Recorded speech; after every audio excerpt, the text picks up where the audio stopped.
Time to move. Have you ever heard of a pressure ulcer, a pressure sore or decubitus?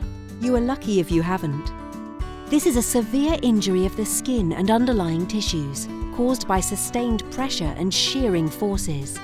It often occurs to people who are immobilized and stay in the same uncomfortable position for a long time. This is the sad reality of 4 million people in Europe, as much as the entire population of Rome. People with reduced mobility and sensitive skin are more likely to suffer from a pressure ulcer. Immobile patients, wheelchair users, premature babies, elderly and chronically ill people. Is the treatment of a pressure ulcer expensive? Yes. It can cost up to €70,000 per year to treat a pressure ulcer because of the longer hospital stay, additional medication, bandages, and need for rehabilitation. The good news is that you can help prevent this suffering. It's time to move. Inspect the skin regularly. Change the position frequently.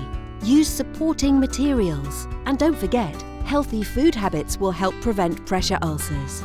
Everyone can help prevent pressure ulcers. Help prevent pressure ulcers. Initiative by the European Pressure Ulcer Advisory Panel.